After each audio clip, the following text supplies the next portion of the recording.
جی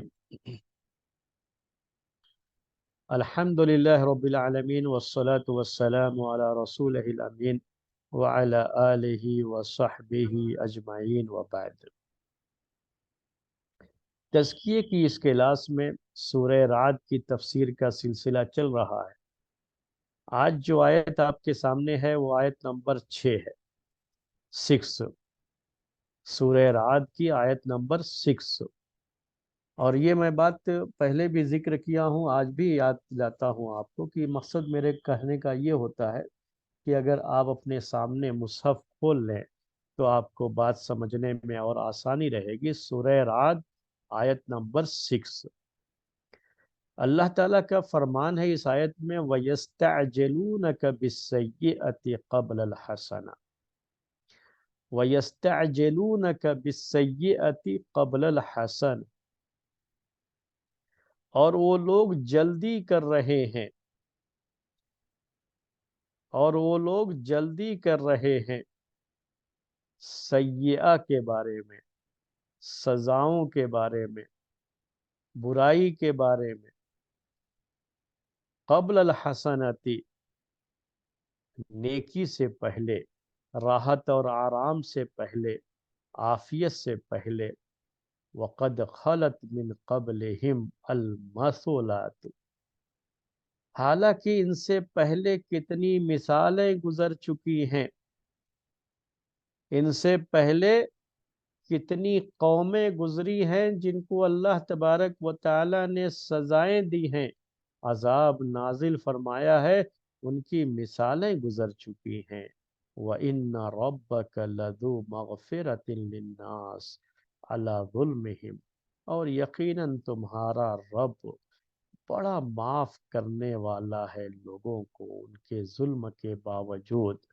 وَإِنَّ رَبَّكَ لَشَدِيدُ الْعِقَابِ، اور یہ بھی بات یقینی ہے کہ تمہارا رب بڑی سخت سزا دینے والا بھی ہے۔ یہ آیت ہے آج کے درس کی، بہت اہم آیت بھی ہے اور اہم پوائنٹس ہیں اس دنیا میں اور دنیا کی اس زندگی سے متعلق۔ میرے بھائیوں، ایمان میں تازگی یقیناً ہوگی، آپ کے نفس کا تزکیہ ہوگا۔ اس آیت کو سامنے رکھیں گے، اس آیت کو ہمیشہ پڑھتے رہیں گے اور اس آیت کی تفسیر کو سامنے رکھیں گے۔ کیا باتیں اس میں ذکر کی گئی ہیں، ہم 5 پوائنٹ میں ان باتوں کو پیش کریں گے آپ کے سامنے۔ پہلا پوائنٹ جو ہے وَيَسْتَعْجِلُونَكَ بِالسَّيِّئَةِ قَبْلَ الْحَسَنَةِ،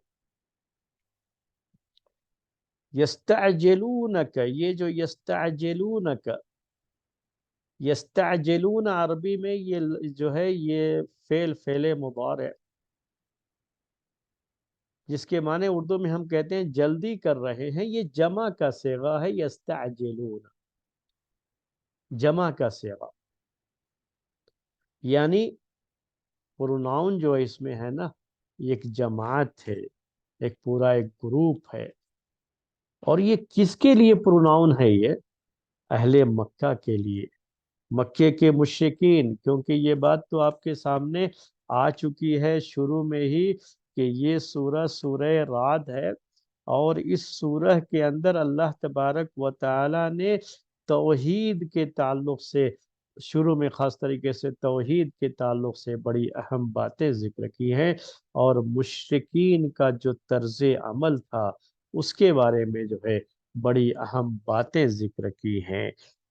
تو مشرکین وہ چاہے مکے کے ہوں، چاہے مدینے کے ہوں، یا کسی بھی علاقے کے، لیکن وہاں کے جو ہے مشرکین کو ذہن میں رکھیں آپ، جو اس وقت کے پہلے مخاطب ہوتے تھے اس میں قرآن کی آیتوں کے تعلق سے، صحابہ کرام عمل کے لحاظ سے مخاطب ہوتے تھے، اور یہ لوگ جو ہے جو مشرکین تھے، ان کو چونکہ دعوت دی جا رہی تھی تو دعوت ان تک پہنچنی ہے، اور ان کا جو طرز عمل ہوتا تھا اس کے لحاظ سے یہ لوگ بھی جو ہے اس وقت کے مخاطب ہوتے تھے۔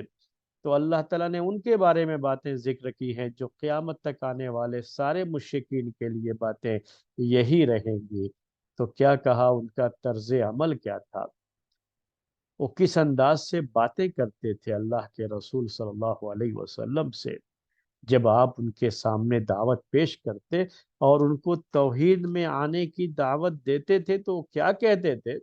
وَيَسْتَعْجِلُونَكَ بِالسَّيِّئَةِ قَبْلَ الْحَسَنَةِ، کہ وہ لوگ جلدی مچا رہے ہیں، آپ سے جلدی مطالبہ کر رہے ہیں یہ لوگ، ان کو بڑی جلدی ہے۔ کس چیز کی جلدی تھی یہ، اور کس چیز کا یہ مطالبہ تھا؟ اس کے بارے میں کہا بالسیئۃ، سیئہ کا، سیئہ، آپ بار بار جو ہے قرآن میں لفظ یہ پڑھتے ہیں سیئۃن، یہ گناہوں کو کہا جاتا ہے، اور ان گناہوں کے نتیجے میں جو عذاب آتا ہے اس کو بھی کہا جاتا ہے عربی زبان میں سیئۃ، یعنی قرآن میں اللہ تعالیٰ نے اس کے لیے بھی سیئۃ کا ذکر کیا ہے۔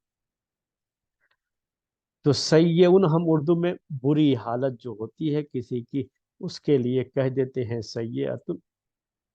تو انسان جو برائیاں کرتا ہے، جو نافرمانیاں کرتا ہے، وہ بھی سیئۃ ہے، اور ان برائیوں اور نافرمانیوں کے نتیجے میں اس کی سزا کے لیے اللہ تبارک و تعالیٰ کی طرف سے جو عذاب نازل کیا جاتا ہے اس کو بھی سیئۃ کہا گیا ہے، یہ اس کا لازمی معنی ہوتا ہے، اور اس کو کہا گیا ہے۔ تو یہاں سیئۃ سے مراد یہی سیئہ ہے۔ کون سی سیئہ؟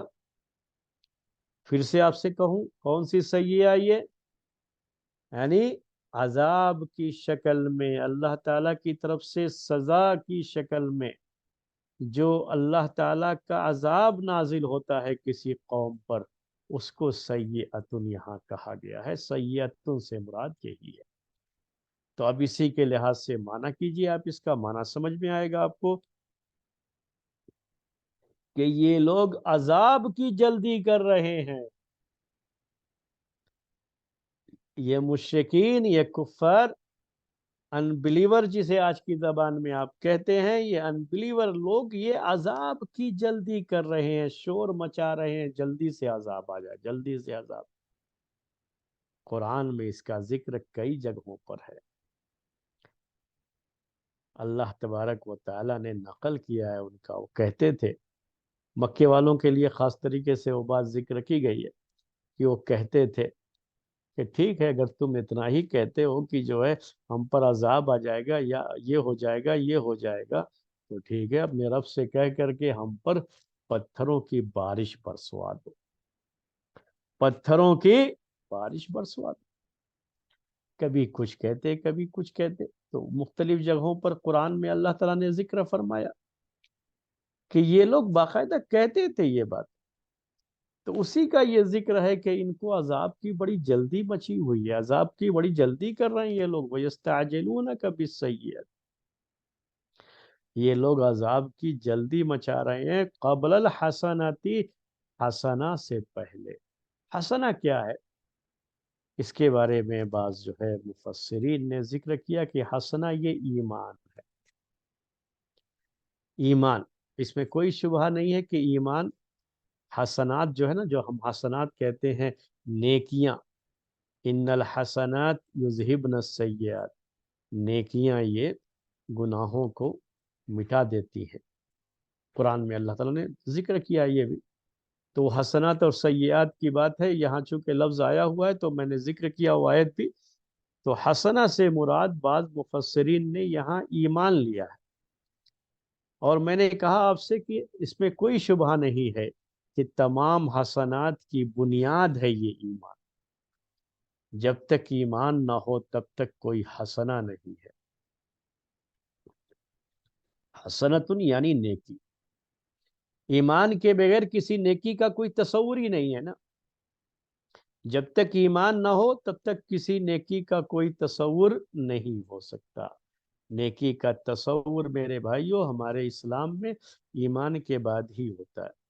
تو اسے بعض مفسرین نے کیا کہا کہ الحسنہ یہ کیا ہے؟ ایمان ہے۔ بعض مفسرین نے کہا الحسنہ یہ عافیت ہے، عافیت یعنی عذاب سے عافیت۔ یہ لوگ، ان کو تو یہ کرنا چاہیے تھا کہ ہم ہر طرح کے عذاب سے، ہر طرح کی سزا سے محفوظ رہیں، ہمیں عافیت رہے، ہمیں سلامتی رہے، اس کے مقابلے میں یہ جلدی کس کی کر رہے ہیں؟ عذاب کی جلدی کر رہے ہیں۔ آپ سے کہہ رہے ہیں کہ ٹھیک ہے بھائی صاحب، اگر آپ حق پر ہو تو ٹھیک ہے، آپ کی بات صحیح ہے، تو آسمان سے پتھر کی بارش نازل فرما دو۔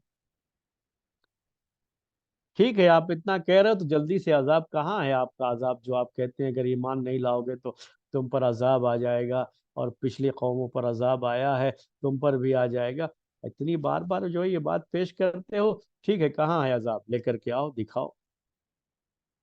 ایسی باتیں یہ لوگ کیا کرتے تھے، تو اللہ تعالیٰ نے کہا وَيَسْتَعْجِلُونَكَ بِالسَّيِّئَةِ قَبْلَ الْحَسَنَةِ۔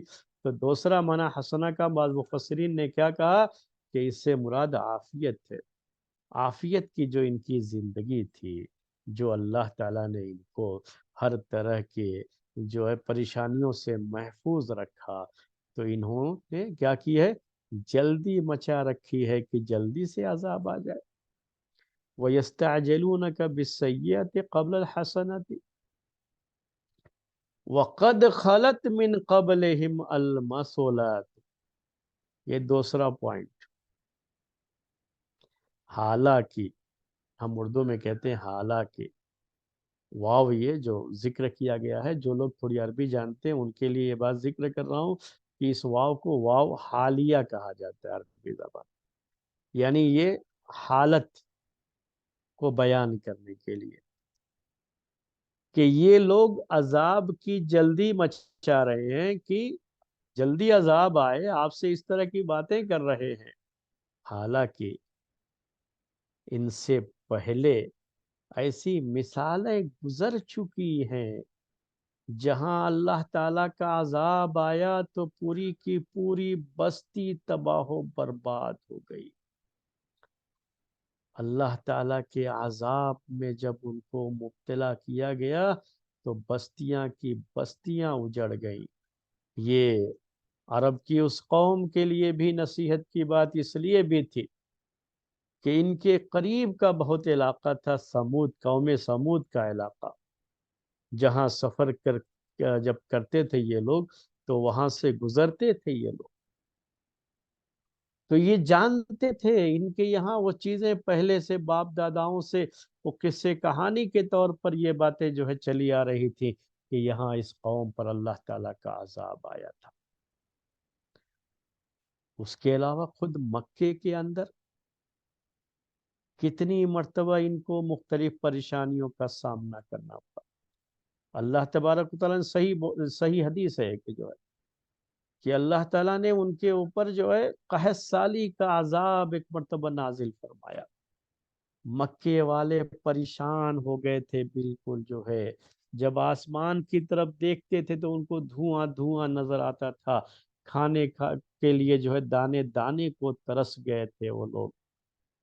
تو ابو سفیان جو اس وقت ابھی اسلام قبول نہیں کیے تھے، مشرکین کے سردار تھے، وہ پیارے نبی صلی اللہ علیہ وسلم کے پاس آ کر کے درخواست کرتے ہیں، کہتے ہیں کہ آپ تو صلہ رحمی کرتے ہو، آپ تو اچھی جو ہے باتوں کی لوگوں کو تلقین کرتے ہو، آپ جو ہے اچھی چیز کی طرف لوگوں کو بلا رہے ہو، آپ دیکھو آپ کی یہ سب رشتہ دار ہی تو ہیں، بھوک سے مرے جا رہے ہیں، دانے دانے کو ترس گئے ہیں، آپ کو کیا ان کے اوپر رحم نہیں آتا؟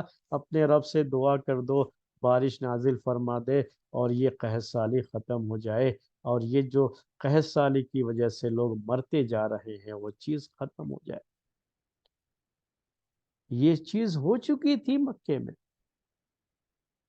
ان کو پتا ہے ان سب چیزوں کا، اور یہ خود اللہ کے رسول صلی اللہ علیہ وسلم کے پاس آ کر کے جو ہے اس طرح کی درخواست کیے تھے کہ آپ دعا کر دیں۔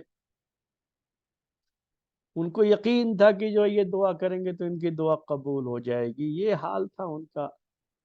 تو اسی کو تو اللہ تعالیٰ ذکر کر رہا ہے، فرما رہا ہے اسی کے بارے میں کہ عذاب کی جلدی کر رہے ہیں یہ لوگ، ایمان سے پہلے، عافیت سے پہلے، اس عافیت پر اللہ کا شکر ادا کرنے کے بجائے یہ عذاب کی جلدی کر رہے ہیں، حالانکہ ان کے سامنے جو ہے ان کے پہلے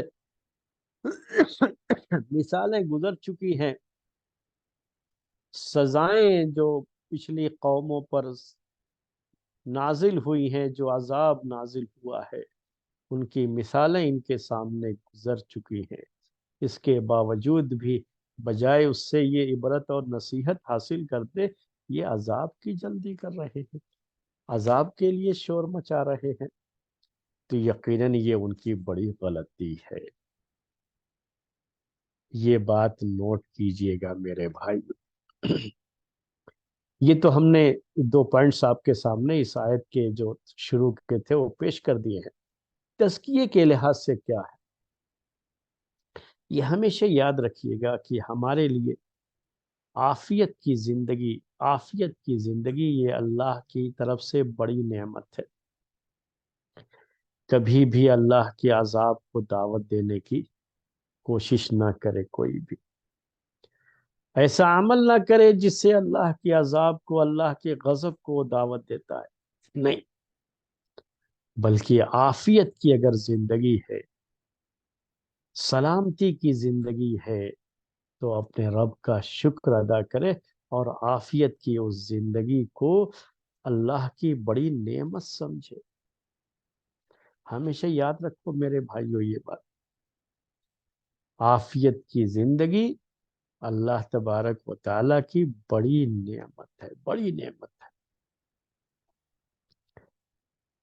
اس کے بعد کہا، اب یہ تیسرا پوائنٹ ہے، وَإِنَّ رَبَّكَ لَذُو مَغْفِرَةٍ لِلنَّاسِ عَلَى ظُلْمِهِمْ۔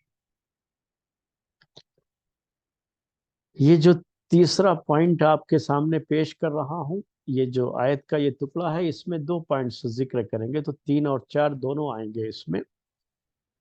تو پہلے یہ کہ اللہ تعالیٰ نے کہا، اس کا جواب دیا کہ ان کے جلدی کرنے کے باوجود بھی اللہ تبارک و تعالیٰ ان پر عذاب کیوں نہیں بھیج رہا ہے۔ یہ سوال ہو سکتا ہے کہ آپ کے ذہن میں بھی آ رہا ہو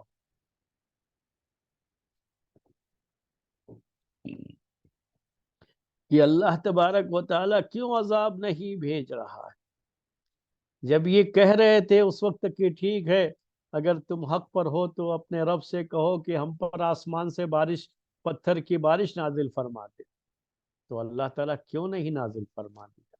ہو سکتا ہے آپ کے ذہن میں بھی کہیں یہ سوال آ جائے، تو یہ اس سوال کا جواب ہے، یہ اس سوال کا جواب ہے۔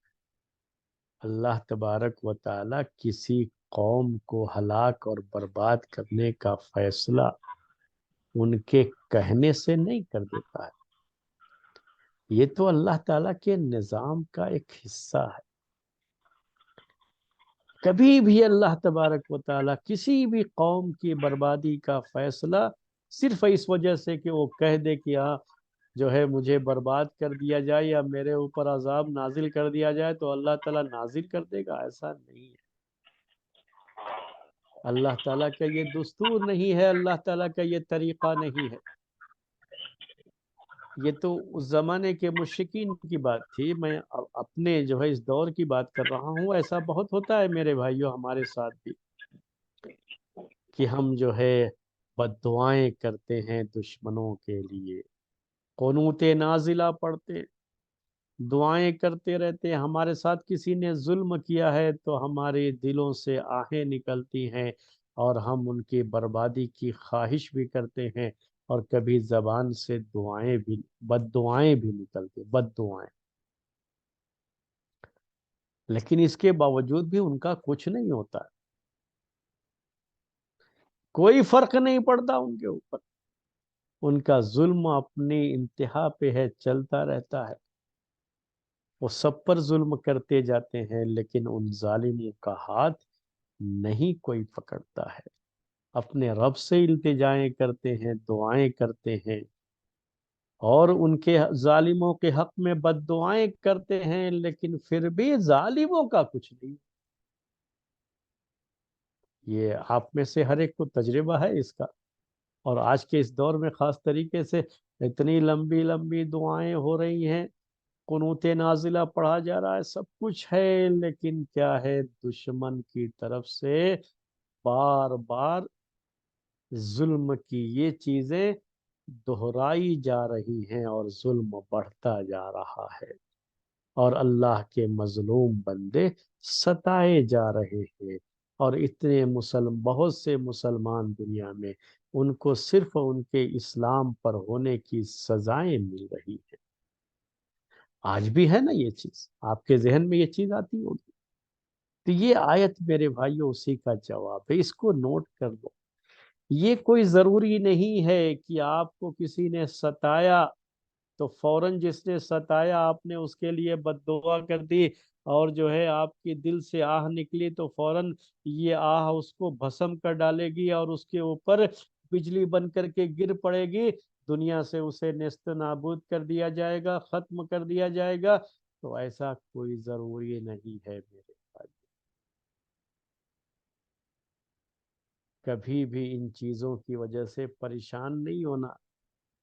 اس زمانے کے مسلمانوں سے بھی کہا گیا، اور آج کے مسلمان بھی، اور قیامت تک کے مسلمان کے لیے بھی یہ بات ہے کہ اللہ تبارک و تعالیٰ کے یہاں عذاب کا وقت متعین ہوتا ہے، اور اللہ تبارک و تعالیٰ کبھی بھی ایسا نہیں ہے اس کا معاملہ کہ جیسے ہم غصے میں آ گئے تو فوراً جو ہے کسی کے خلاف سخت بات، کوئی سخت قسم کا ایکشن لینا، جیسے ہمارا طریقہ ہے نا ویسا اللہ کا طریقہ نہیں ہے، بلکہ اللہ تعالیٰ تو معاف کرنے والا ہے۔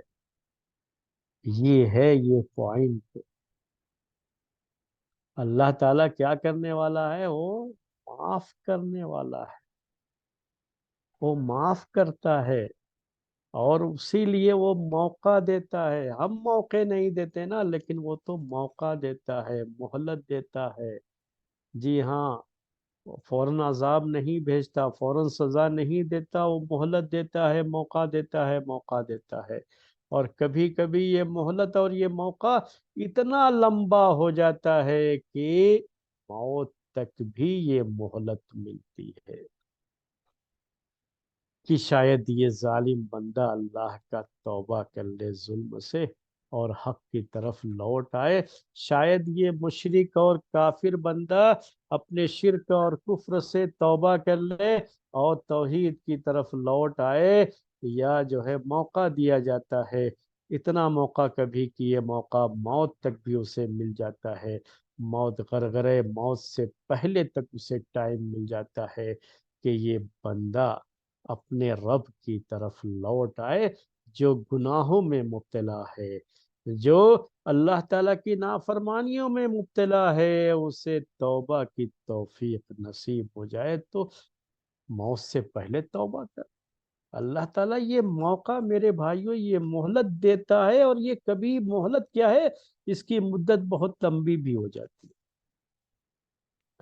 ہو سکتا ہے جس نے آپ پر ظلم کیا ہو اور وہ ظالم شخص آپ نے اس کے لیے بڑی بد دعائیں کی ہوں، لیکن آپ نے دیکھا کہ مرتے دم تک بھی اس کے اوپر کوئی پریشانی نہیں آئی، بڑے آرام سے رہا، اور اسی حالت میں اس کی موت بھی ہو گئی۔ میرے بھائیوں یہ مہلت مرتے دم تک بھی اللہ تعالیٰ دے سکتا اور دیتا ہے، لیکن قیامت کے دن پھر وہ چیز نہیں ہوگی۔ جو بھی آپ پر ظلم کیا ہے تو اس کے ظلم کی سزا اس کو ملے گی، اور اس کی نیکیاں آپ کے کھاتے میں آئیں گی۔ نیکیاں ختم ہو جائیں گی یا نیکیاں ہیں ہی نہیں تو آپ کی برائیاں اس کے کھاتے میں چلی جائیں گی، لیکن اللہ تعالیٰ چھوڑے گا نہیں ذات۔ یہ نوٹ کرنے کی بات ہے۔ تو بہت جلدی ہم جو پریشان ہو جاتے ہیں ان چیزوں کو لے کر کے نا، ہم کو پریشان نہیں ہونا چاہیے۔ یہ آج کے سبق کی بڑی خاص بات ہے، یہ آج کے درس کی بڑی خاص بات ہے۔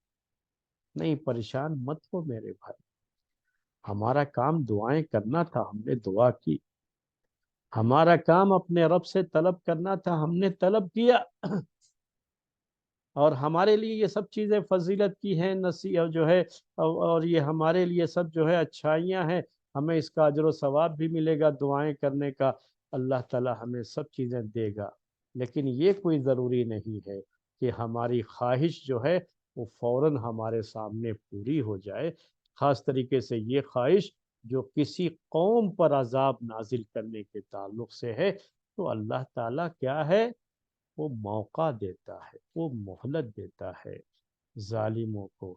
ایسا نہیں ہے کہ ہم جب چاہیں گے، جس وقت چاہیں گے، جیسے چاہیں گے ویسے ہی اللہ تعالیٰ عذاب کو بھی نازل فرما دے گا، ایسی بات۔ تو یہ پوائنٹ، تیسرا پوائنٹ تھا۔ اب اصل میں اس آیت کی تفسیر کی طرف آ رہا ہوں۔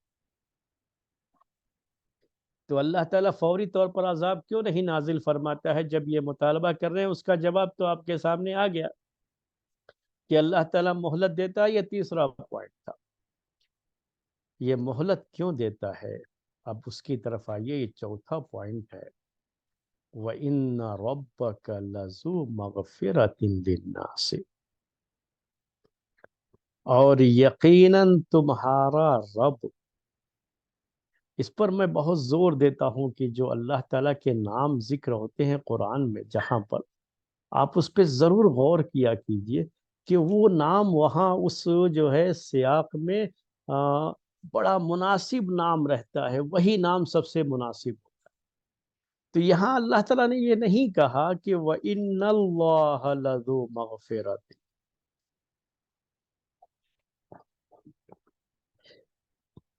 اب یہ چوتھے پوائنٹ کے اندر کچھ اہم باتیں ہیں، 3 اہم باتیں پیش کروں گا آپ کو اس آیت کے ٹکڑے میں۔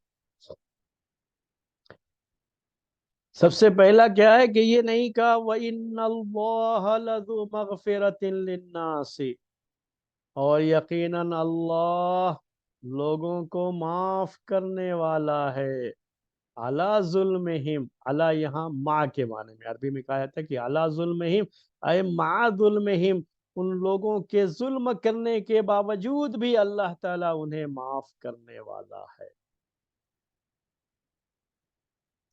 تو کیا کہا؟ ان اللہ لذو مغفرۃ، یہ نہیں کہا کہ اللہ تعالیٰ معاف کرنے والا، بلکہ کیا کہا؟ وَإِنَّ رَبَّكَ لَذُو مَغْفِرَةٍ، اور یقیناً آپ کا رب، آپ کا رب، یہ سوچئے میرے بھائی، آپ کا رب، کیا کہا اپنے رسول سے اللہ تعالیٰ نے؟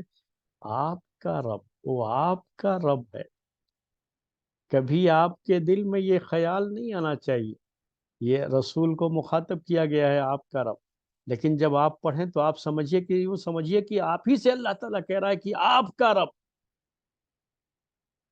اے اللہ کے نیک بندے، اگر تجھ پر کسی نے ظلم کیا ہے تو تیرا رب تجھ سے یہ کہہ رہا ہے، نوٹ کر لے اس بات کو اللہ کے بندے، کہ تیرا رب تجھ سے کہہ رہا ہے کہ تیرا رب مغفرت والا ہے، لوگوں کو معاف کرنے والا ہے ان کے ظلم کے باوجود۔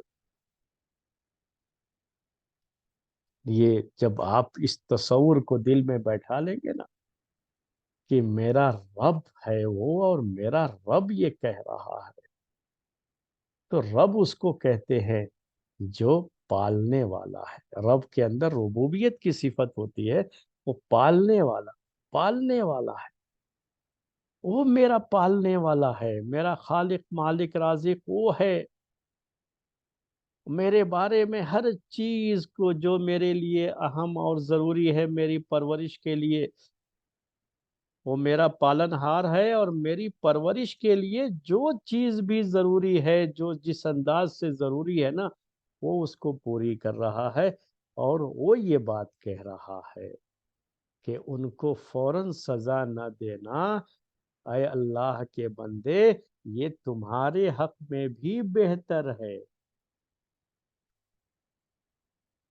یہ کہا اللہ تعالیٰ نے، یاد رکھو اس بات کو، نوٹ کرو، تمہارا رب ہے، وہ رب ہے تمہارا، اور وہ بہتر سمجھتا ہے کہ یہی تمہارے حق میں بھی بہتر۔ آج ہم کسی اور کے ظلم کی وجہ سے یہ چاہتے ہیں کہ فوراً اللہ تعالیٰ کا اس کے اوپر عذاب نازل ہو جائے، تو یہ تو سمجھو کہ ہم بھی انسان ہیں۔ سوچئے تھوڑی دیر کے لیے، غور کیجئے گا میرے بھائیو اس پوائنٹ پر، کہ ہم بھی تو انسان ہیں، نہ جانے ہم سے بھی کتنے گناہ ہو رہے ہیں۔ کتنی نافرمانیاں ہو رہی ہیں، اور کتنے بندوں پر، اللہ کے بندوں پر ہم سے بھی ظلم ہو جاتا ہے۔ تو اللہ تعالیٰ اگر ایسے ہی فوراً ظلم پر سزا دینا شروع کر دے، جیسا ہم دوسرے کے بارے میں چاہ رہے ہیں، وہی اگر ہمارے ساتھ بھی ہو تو تھوڑی دیر کے لیے سوچیے۔ اور کون ہے دنیا میں ایسا شخص جس سے کوئی ظلم نہیں ہوتا؟ کون ہے ایسا شخص؟ کوئی نہیں۔ تو یہ ہمارے حق میں بھی بہتر ہے۔ یہی مشرکین، یہی کفار جنہوں نے ظلم کو روا رکھا ہے اور ہر طرح کا ظلم کر رہے ہیں اللہ کے نیک بندوں پر، اللہ تعالیٰ نے ان کو مہلت دی ہے، فوراً عذاب نہیں نازل فرمایا۔ تو یہ ہمارے حق میں بھی بہتر ہو سکتا ہے۔ کیسے ہمارے حق میں بہتر ہوتا ہے؟ یہ تین طریقے سے ہمارے حق میں بہتر ہوتا ہے میرے بھائی۔ پہلے جو ہے، یہ تو ہمارا رب ہے نا، اس نے ایسا کیا ہے، تو یقیناً ہمارے حق میں یہ چیز بہتر ہی ہوگی۔ تو تین طریقے سے یہ بہتر ہوتا ہے ہمارے حق میں۔ پہلی چیز تو یہ ہے کہ ہم جو مزید صبر کرتے ہیں، فوری طور پر ان کو عذاب ہو گیا اور ہمارا ساتھ جو ظلم تھا، ان کا جو ہم پر ظلم کر رہے تھے وہ ختم ہو گیا فوری طور پر، تو کیا ہوگا اس کے بعد سے؟ تو ہم پر تو ظلم نہیں ہوا، تو پھر ہمارا صبر کا معاملہ بھی نہیں ہوگا۔ ہم جو صبر کرتے ہیں نا میرے بھائیو، یہ تو اس صبر کے ذریعے سے بھی ہمارا مرتبہ اونچا ہوتا جاتا ہے، ہم نیکیاں کماتے ہیں اس میں۔ مومن کی شان تو یہی ہوتی ہے نا کہ جب پورے حالات ہوتے ہیں، حالات اچھے نہیں ہوتے، تو صبر کرتا ہے، اور صبر کر کے وہ نیکیاں کماتا جاتا ہے، اور جنت میں اپنے محل تعمیر کرتا جاتا ہے۔ دوسرا فائدہ، ہم اگر فوراً عذاب ہو جائے اور فوراً ظلم ختم ہو جائے تو مزید ظلم نہیں ہوا، تو مزید ہمیں صبر کرنے کا معاملہ نہیں۔ ایسے ہی بیماریوں وغیرہ کے بھی مسائل یہی ہوتے ہیں میرے بھائی، اور جو پریشانیاں ہیں، بیماریاں وغیرہ آتی ہیں اللہ کے نیک بندوں کے تعلق سے، تو وہ بات میں اس میں جو ہے ذکر کرنا چاہتا ہوں، آپ کو یاد دلانا چاہتا ہوں کہ ہمیں دعا کرنی رہتی ہے اللہ تعالیٰ سے کہ اللہ تعالیٰ ہمیں شفا دے دے اور جلدی سے بیماری کو دور کر دے، پریشانی سے ہم کو نجات دے دے، وہ دعا کرنی ہے ہم کو۔ لیکن اگر کبھی اس کو وہ مدت لمبی ہو جاتی ہے، بیماری نہیں جاتی ہے، اور لمبی جو ہے مدت تک وہ بیماری باقی رہتی ہے، تو جب تک ہم صبر کرتے ہیں تو اس کا بھی ہمیں اجر ملتا ہے میرے بھائی۔ تو یہ ایک پہلا فائدہ۔ دوسرا فائدہ یہ کہ اگر وہ ظالم شخص، اس کو توفیق مل جاتی ہے پھر، اور اللہ تبارک و تعالی اس کے ذریعے سے پھر اپنے دین کا کام لیتا ہے، تو کتنا ہمارے لیے بھی فائدے کی چیز ہے نا یہ۔ ہم مومن ہیں، ایمان والے ہیں، تو پھر ہمیں خوشی ہوتی ہے کہ اللہ تبارک و تعالیٰ کے یہ بندے جو کسی دور میں بڑے ظالم رہے اور بعد میں انہوں نے اسلام قبول کر لیا، تو وہ اسلام کے میں بھی آنے کے بعد بڑے اچھے کام کرتے ہیں، اور جو ہے ان کی جو ہے وہ جو پہلے ان کی جو طاقت تھی، وہ طاقت پوری اب اسلام کے لیے استعمال ہوتی ہے، اور فوری طور پر ان کو اللہ تعالیٰ عذاب سے دو چار کر کے تباہ و برباد کر دیتا۔ تو یہ ساری چیزیں پھر اسلام کے حق میں کیسے استعمال ہوتی؟ کتنے لوگ تھے مکے کے جو مسلمانوں کو بہت ستایا، ابو سفیان بھی انہی میں سے ایک، لیکن کیا ایسا نہیں ہوا کہ جب یہی لوگ اسلام قبول کر لیے تو انہوں نے اسلام کو بہت فائدہ پہنچایا؟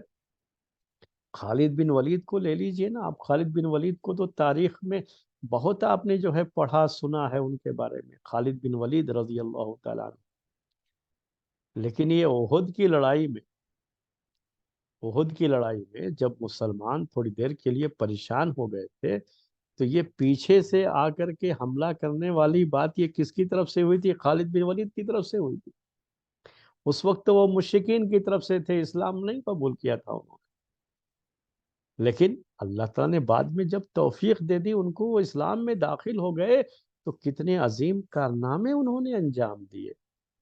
تو یہ سب کا فائدہ تو ان کو بھی ہے نا، جو بھی مسلمان ہوں گے سب کو اس کا فائدہ ہوتا ہے، تو یہ فائدے کی دوسری شکل ہوتی ہے۔ ایک تیسری شکل یہ ہے کہ اگر اللہ تعالیٰ نے فوری طور پر عذاب نہیں نازل کیا تو اس کا فائدہ ہم کو ہوتا ہے. اس کی تیسری شکل میرے بھائیو یہ ہے کہ یہ فائدہ قیامت کے دن ملے گا. اور اس دن جو فائدہ حاصل ہوگا ہمیں، اگر دنیا میں کسی ظالم کو اس کے ظلم کی سزا نہیں ملی تو قیامت کے دن تو وہ چھوٹنے والا نہیں ہے نا. لا يلدغ المؤمن من جوہر واحد مرتين، یہ حدیث میں جو آتا ہے کہ ایک مومن کو ایک سوراخ سے 2 مرتبہ نہیں ڈسا جائے گا. اس کی شرح کرتے ہوئے بعض لوگوں نے یہ بھی لکھا ہے کہ اگر دنیا میں اس کے ساتھ کچھ دھوکا ہوا ہے تو اللہ تعالی آخرت میں اس ظالم شخص کو ضرور سزا دے گا جس نے اس کے ساتھ ظلم کیا، جس کی ایک شکل یہ ہے کہ اس کی نیکیاں اس کو دے دی جائیں گی، اگر نیکیاں نہیں ہیں تو اس کی برائیاں اس کو دے دی جائیں گی. تو فائدہ تو میرے بھائیوں ہوگا نا ہمیں اس کا. یہ فائدے کی تیسری شکل ہے. اگر دنیا میں اس کو سزا ظالم کو نہیں ملی تب بھی ہمیں کیا پریشان ہونے کی ضرورت ہے؟ ہمیں تو اس کا فائدہ ہی فائدہ ہے نا. تو وہ ہمارا رب ہے نا، وہ فیصلہ کر رہا ہے ہمارے بارے میں، جو صحیح ہے وہ فیصلہ کر رہا ہے، اور اسی لیے ظالم کو فوراً عذاب نہیں دے رہا ہے.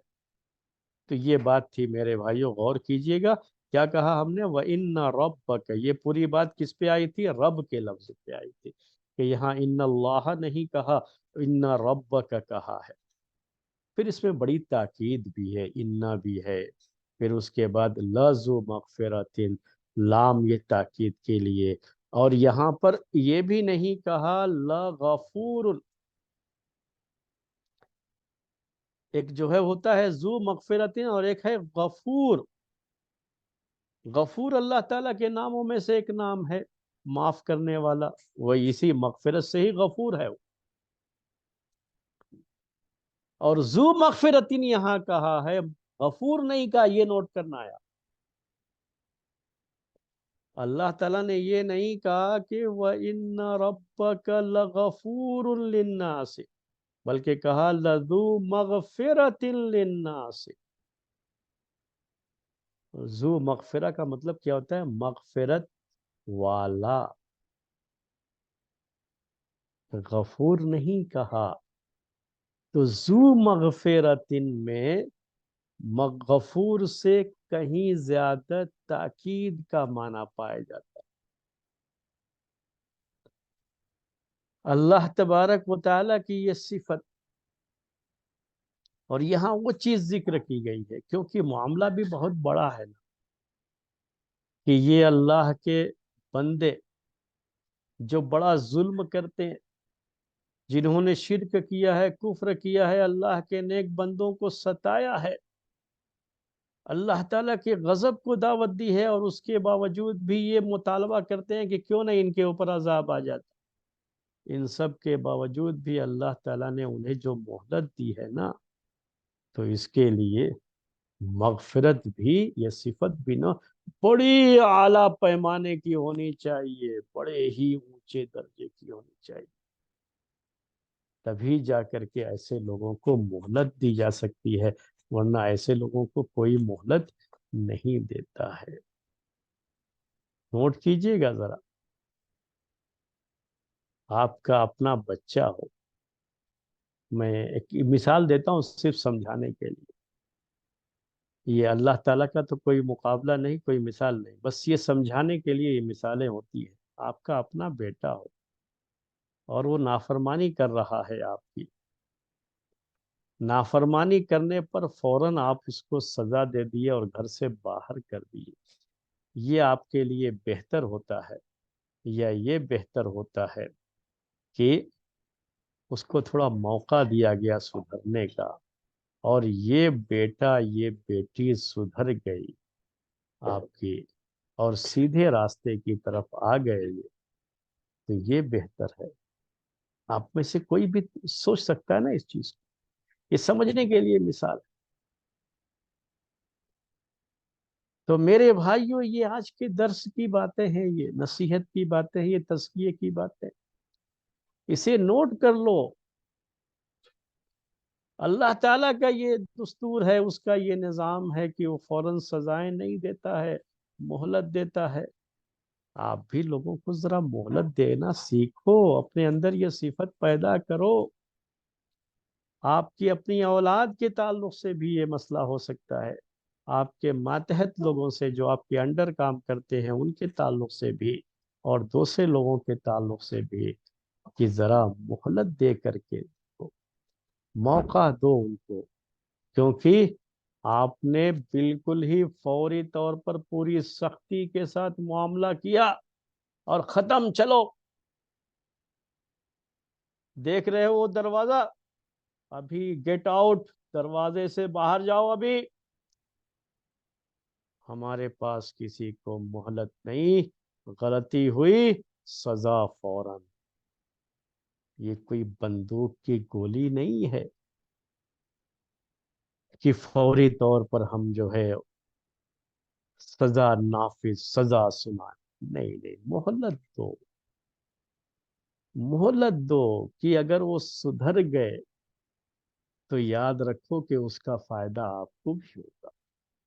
جبکہ اللہ تعالیٰ کا تو یہ معاملہ نہیں، اللہ تعالیٰ کو اپنے بندوں سے کچھ بھی لینا دینا نہیں ہے، وہ تو الغنی ہے، بے نیاز ہے، اسے بندوں کی نیکی کی بھی ضرورت نہیں، اور بندے چاہے کتنی بھی برائیاں کر لیں اور کتنی بھی نافرمانیاں کر لیں، اس کی شان میں کوئی کمی نہیں واقع ہوتی ہے۔ میں انسانوں کی بات کر رہا ہوں آپ کے سامنے، اپنے جیسے لوگوں کی بات کر رہا ہوں، کہ ہم سامنے والے کو معاف کر کے جو موقع دیتے ہیں تو اس میں ہمارا اپنا بھی فائدہ ہوتا ہے، اور خاص طریقے سے اولاد کے معاملے میں اس بات کو ضرور آپ نوٹ کیجیے گا۔ وَإِنَّ رَبَّكَ لَذُو مَغْفِرَةٍ لِلنَّاسِ عَلَىٰ ظُلْمِهِمْ۔ دوسری بات جو ہے آپ کو میرے خیال میں سمجھ میں آ گئی ہوگی کہ ذو مغفرتن کہا یہاں پر، اس میں بڑی تاکید ہے، الغفور سے کہیں زیادہ اس میں تاکید ہے میرے بھائی۔ پھر کہا لذو مغفرتن للناس،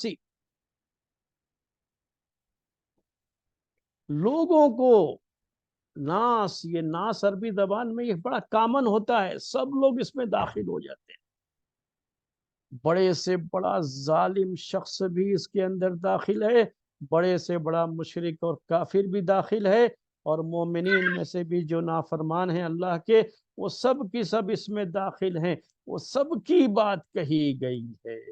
لذو مغفرت للناس، یہاں للکافرین، للمشرکین، للظالمین نہیں کہا، للناس سے کہا ہے، یہ نوٹ۔ اور یقیناً آپ کا رب بڑی مغفرت کرنے والا ہے، لوگوں کو معاف کرنے والا، علی ظلمہم، ان کے ظلم کے باوجود، ان سے بڑی غلطی ہوئی ہے، اس غلطی کے باوجود، اردو میں ہم کہتے ہیں باوجود، یہ اعلیٰ ما کے معنی میں، مع ظلمہم، وہ ظلم کر رہے ہیں پھر بھی اللہ تعالیٰ انہیں معاف کرنے والا ہے، وہ مہلت دیتا ہے ان کو، کہ شاید میرا یہ بندہ اپنے ظلم سے توبہ کر کے آ جائے، مہلت دیتا ہے، مہلت دیتا ہے، کیونکہ وہ لوگوں کو معاف کرنے والا ہے۔ یہ چوتھے پوائنٹ کے اندر ہم نے اتنی ساری باتیں آپ کے سامنے ذکر کی ہیں جو ہماری تزکیے کے لیے بڑی اہم چیز ہے، ہماری دنیا کی زندگی کے لیے بڑی اہم چیز ہے، ہمیشہ اسے نوٹ رکھیے گا، کبھی بھولیے گا مت اس کو۔ اور اس کے ساتھ کی جو الفاظ استعمال کیے گئے، لنا سے کہا، پھر علی ظلمہم کہا ہے، ظلم میں شرک بھی داخل ہوتا ہے، شرک بھی بہت بڑا ظلم ہے، سب سے بڑا ظلم ہے، کفر و شرک بھی ہے، نفاق بھی ہے، اور جو چھوٹے چھوٹے ظلم ہیں، جو لوگوں کے حقوق پر ڈاکہ ڈالنا ہے، لوگوں کے ساتھ ظلم و زیادتی ہوتی ہے، وہ سب کی سب اس میں داخل ہیں۔ چھوٹے بڑے ہر طرح کے ظلم، لیکن ان سب کے باوجود اللہ تعالیٰ انہیں موقع دیتا ہے کہ شاید بندہ لوٹ آئے تو میں سب کو معاف کر دوں گا۔ آج ہم انسانوں کا حال میرے بھائیوں ایسا ہے کہ سامنے والا اپنی غلطی پر شرمندہ ہو کر کے آتا ہے، معافی طلب کرتا ہے، لیکن لوگ ایسے ہوتے ہیں، ہم ایسے ہوتے ہیں، نہیں بالکل نہیں، میرا دل اب ان سے بالکل کھٹا ہو گیا ہے، میں نہیں معاف کر سکتی، میں نہیں معاف کر سکتا۔ ایسا انداز ہوتا ہے میرے بھائیو، اتنا ڈر لگتا ہے مجھے جب میں ایسے لوگوں کی زبان سے اس طرح کی باتیں سنتا ہوں۔ ایسی چیزیں میرے سامنے آتی رہتی ہیں جب لوگوں کے حالات میں وہ فیصلے وغیرہ کے لیے بلایا جاتا ہے، جاتے ہیں، سنتے ہیں، دیکھتے ہیں کہ ایک طرف سے ایک آدمی اپنی غلطی پر بہت شرمندہ ہو کر کے ایک موقع چاہتا ہے کہ مجھے ایک موقع اور دیا جائے، میں اپنی غلطی سدھار لوں گا، لیکن سامنے والا بالکل اس کے دل پر کوئی اثر نہیں پڑتا، نہیں کوئی گنجائش نہیں، ایسے کٹھور بن جاتے ہیں لوگ۔ کبھی سوچتے نہیں کہ اگر میرا رب بھی میرے ساتھ ایسے ہی کرتا تو میرا اپنا کیا حال ہوتا۔ کبھی سوچتے نہیں لوگ کہ میرے رب کا کیا معاملہ ہے۔ ارے میرا رب تو ایسا ہے کہ وہ لوگوں کو مہلت دے رہا ہے ان کے ظلم کے باوجود بھی، اور یہ مہلت اتنی لمبی ہو جاتی ہے کہ کبھی ان کی موت تک بھی جو ہے ان کو مہلت ملتی رہتی ہے۔ غرغرے موت سے پہلے تک اللہ تعالیٰ ان کو یہ موقع دیتا ہے میرے بھائی کہ یہ شاید اپنے ظلم سے توبہ کر کے، اپنی جو ہے گناہوں سے اور اپنی غلطیوں سے، اپنے جو ہے شرک و بت پرستی سے شاید توبہ کر کے یہ حق کی طرف لوٹ آئیں، توحید کی طرف لوٹ آئیں۔ اور ہم تھوڑا سا موقع دینے سے کتراتے ہیں، لوگوں کو اڑ جاتے ہیں، اتنا ایگو ہمارے اندر ہے، کچھ نہیں ہے ہم، ایک اللہ تعالیٰ کی چھوٹی سی ادنا سی مخلوق ہیں، اور سب کچھ جو کچھ بھی ہے سب اللہ کا دیا ہوا ہے، اور ہم اتنا اکڑ جاتے ہیں۔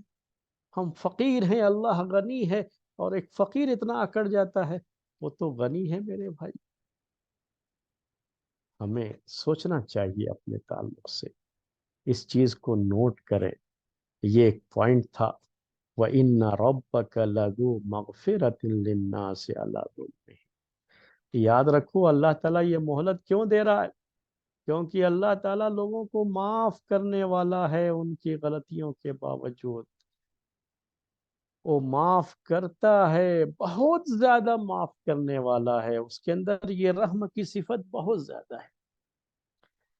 اس کے بعد ایک اور چھوٹی سی بات، یہ پوائنٹس جو ہے آخری پوائنٹس ذکر کرنے سے پہلے، کہ اس کے بعد یہ بھی بیان ہے اسی آیت کے اندر کہ اللہ تعالیٰ سخت عذاب بھی دینے والا ہے، لیکن عذاب سے پہلے اللہ تعالیٰ نے مغفرت کا ذکر کیا ہے۔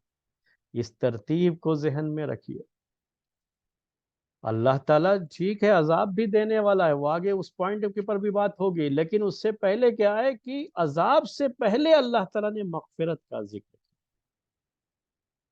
کہ سزا دینے میں اللہ تعالیٰ مہلت دیتا ہے، مہلت کی جب مدت ختم ہوتی ہے تب جو ہے وہ سخت عذاب بھی دینے والا ہے، لیکن مہلت دیتا ہے وہ پہلے اس کی مغفرت ہے۔ اپنی مغفرت کے لیے اس نے اتنی ساری چیزیں رکھی ہیں ہمارے سامنے اور اتنے موقع دے رکھے ہیں، لیکن جب اللہ کا بندہ یہ اللہ تبارک و تعالیٰ کی دی گئی ان ساری چھوٹ کا کوئی جو ہے اس پر اثر نہیں ہوتا، اپنے رب کی طرف نہیں لوٹتا ہے، تو آخر میں اس کا عذاب بھی بڑا سخت ہے، وہ بھی جو ہے ذہن میں رکھنا چاہیے۔ موقع لیکن وہ دیتا ہے، اسی لیے عبداللہ ابن عباس رضی اللہ تعالیٰ عنہما اور سلف میں سے بعض لوگوں سے یہ بات آئی ہے اس آیت کے بارے میں، وَإِنَّ رَبَّكَ لَذُو مَغْفِرَةٍ لِلنَّاسِ عَلَىٰ ظُلْمِهِمْ، کہتے ہیں کہ یہ قرآن کی ایک ایسی آیت ہے جس میں بہت زیادہ امید پائی جاتی ہے. یہ امید، رجا عربی میں کہتے ہیں اس کو.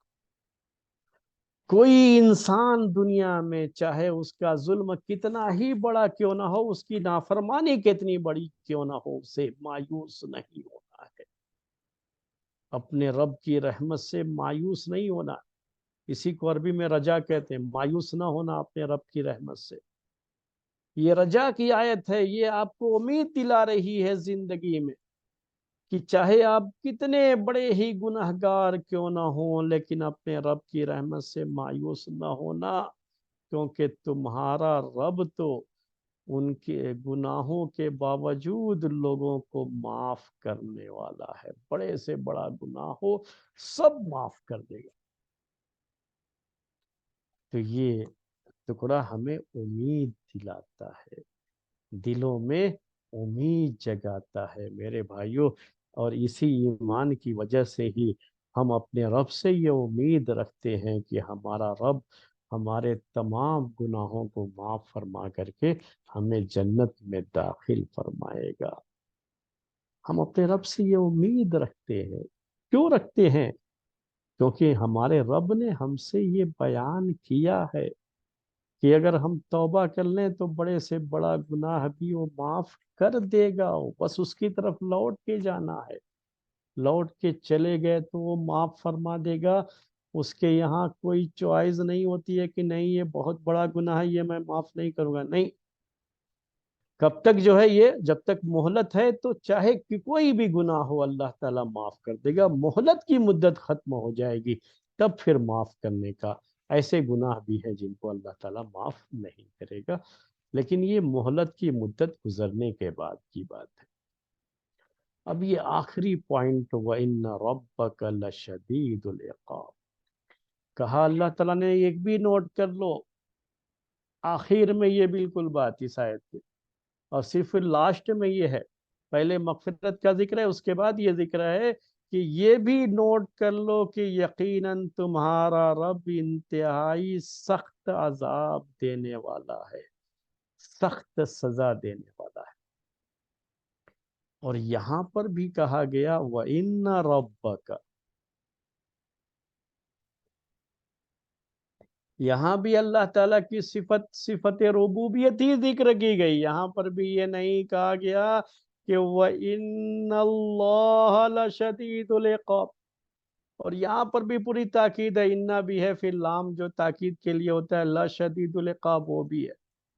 اور ربوبیت ہی کی صفت یہاں پر بھی ہے، رب ہی کہا گیا ہے.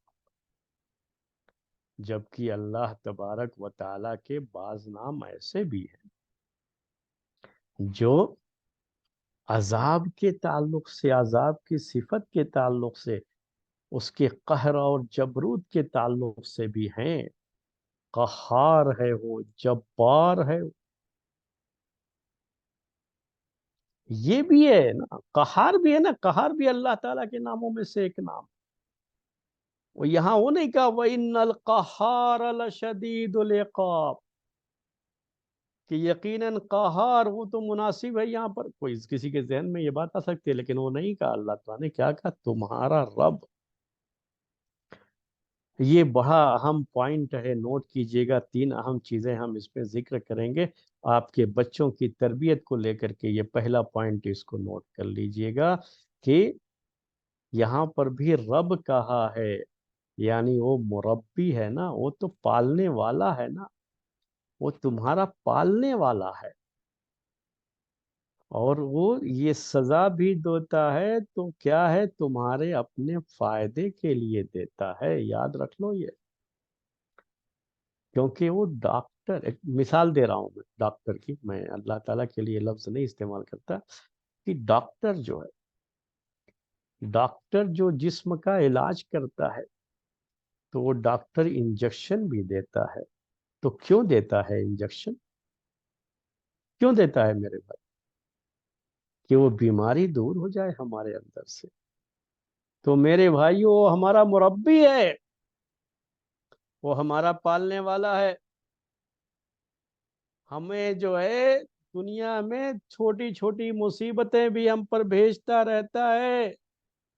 یہ چھوٹی چھوٹی مصیبتیں وہ انجیکشن ہیں، وہ کڑوی دوائیں ہیں جو ہماری بیماری کو دور کرنے کے لیے ہیں، سمجھنے کے لیے یہ مثال دے رہا ہے۔ تو ہم کو اگر کبھی کوئی پریشانی ہوتی ہے، مصیبت آتی ہے نا، تو گھبرا کر کے پریشان ہونے کے بجائے کیا ہے، سوچو کہ وہ ہمارا رب ہے، یہ انجیکشن ہے، یہ وہ دوائیں ہیں جو اس بیماری کو، یعنی اللہ کی نافرمانی کی بیماری کو ہم سے دور کریں، اور اللہ تعالیٰ کی نافرمانی دور ہو جائے گی اگر ہم ان جو ہے مصیبتوں پر، پریشانیوں پر صبر کر لے جائیں گے تو۔ یہ پہلی بات۔ دوسری بات یہ ہے کہ اللہ تعالیٰ نے مغفرت کے بعد یہ بھی یاد دلایا کہ جب مہلت ختم ہو جائے گی اور پھر بھی کوئی اگر نہیں مانتا ہے تو یہ یاد رکھے کہ تمہارا رب بڑا سخت عذاب دینے والا بھی ہے، اس کی سزا بھی بہت سخت ہے، یہ نوٹ کرنا ہے، سزا بھی بہت سخت ہے۔ پہلے امید کی بات کہی گئی، اب سزا کی بات کہی گئی، اور تربیت میں یہ دونوں چیزیں اہم ہیں۔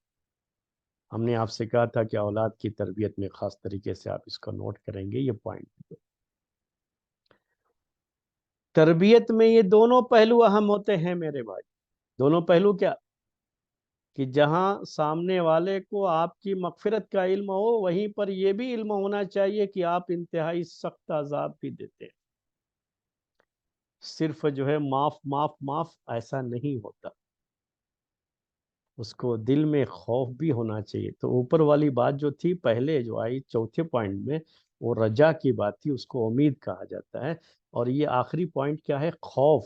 کہا جاتا ہے کہ ایمان ان دونوں کے درمیان ہے، الایمان و بین الخوف والرجا، کہ ایمان میں جہاں اللہ کی رحمتوں سے امید کی بات ہوتی ہے، وہیں اللہ کے عذاب سے ڈرنے کا بھی معاملہ ہوتا ہے۔ اور یہ چیز آپ کے گھر کے ماحول میں بھی ہونی چاہیے کہ آپ کی بیوی کو یہ احساس ہو، آپ کے بچوں کو یہ احساس ہو کہ جہاں آپ ان کی غلطیوں کو معاف کرتے ہیں، وہیں اگر آپ ان کو سزا بھی دے سکتے ہیں۔ یاد رہے ان کے دلوں میں یہ خوف بھی آنا چاہیے، اور تبھی جا کر کے صحیح تربیت ہوتی ہے۔ رب ہے نا ہمارا، تو ہمارے اس رب نے وہ دونوں باتیں ذکر کی ہیں۔ آج ہم نے ویسٹرن کلچر سے متاثر ہو کر کے ہمارے نزدیک صرف اب کیا رہ گیا ہے؟ ہاں سوری بس ختم مسئلہ، اور کہیں کچھ ہونے والا نہیں ہے، وہ ہمارے ابو ہماری ماں کیا ہے، بس وہ تو ایسے ہی سب دیکھ کر کے ساری غلطیاں کچھ نہیں کہتے، وہ تو دوست کی طرح سے رہتے ہیں نا۔ انہوں نے کیا ہم کو سبق پڑھا دیا؟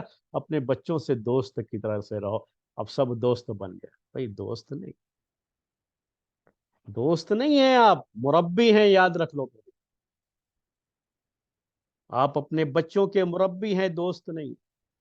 مربی کا ہوتا ہے، مربی کا مطلب کیا؟ تربیت کرنے والا۔ تربیت کرنے والے کو کیا ہوتا ہے کہ سامنے والے کے دل میں جہاں اس کے لیے امید کی بات ہو کہ میرے یہ ہم پر بہت رحم کرنے والے بہت اچھے ہیں اور ہماری غلطیوں کو معاف کر دیتے ہیں، وہیں یہ ڈر بھی بیٹھانا ضروری ہوتا ہے کہ ہم نے زیادہ بڑی غلطی کی تو یہ ہمیں انتہائی سخت سزا بھی دیں گے۔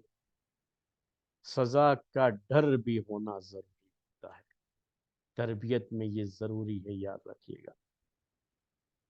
جہاں سزا کا ڈر نہیں ہوتا وہاں پھر تربیت صحیح نہیں ہوتی ہے۔ جہاں صرف دوستی دوستی ہو وہاں تربیت صحیح نہیں ہوتی، اور یہی وجہ ہے کہ جن کا اپنا تانا بانا سب بکھرا ہوا ہے، ویسٹرن کلچر میں ان کا خاندانی نظام پورا بکھرا ہوا ہے، وہ کچھ نہیں جانتے کہ باپ بیٹا اور جو ہے والدین اور جو ہے اولاد کے کیا حقوق ہے، ان کو کیا پتا ہے؟ ان کا تو پورا تانا بانا بکھرا ہوا ہے۔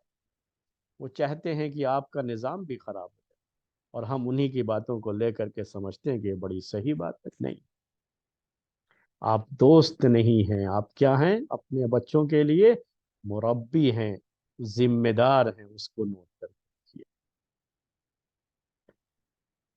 اب جو ہے اسی جو آخری پوائنٹ کی جو ہے یہ آخری بات جو ہے، وَإِنَّ رَبَّكَ لَشَدِيدُ الْعِقَابِ، تو یہ ہمیشہ یاد رکھیں میرے بھائیوں کہ گناہ سے پہلے، یہ آخری بات تزکیے کی ہے، بہت اہم بات نوٹ کر لیجیے گا کہ گناہ سے پہلے اس کے اس کی سخت سزاؤں کے بارے میں سوچو۔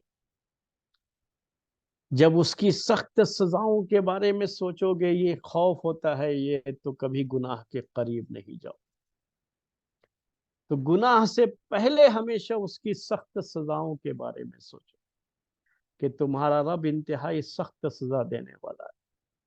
اور جب گناہ ہو جائے، غلطی ہو گئی، انسان ہے، ہو جاتی ہے غلطی، تو غلطی ہونے کے بعد، گناہ ہونے کے بعد امید، نا امید مت ہو۔ وہ اس کے پہلے والا پوائنٹ پھر آتا ہے کہ گناہ سے پہلے، گناہ کے بعد جو ہے رجا، امید رکھو کہ وہ معاف کر دے گا، اس کی طرف لوٹ آؤ، کبھی بھی مایوسی اور نا امیدی نہ ہو۔ یہ چند باتیں تھیں اس آیت کے تعلق سے۔ آج کا درس یہ تزکیہ کا یہیں پر ہم ختم کرتے ہیں، وقت بھی ہو گیا ہے۔ انشاءاللہ اس کے بعد ہماری عربی کی کلاس ہوگی۔ سبحانک اللہم و بحمدک، اشہد ان لا الہ الا انت، استغفرک و اتوب الیک۔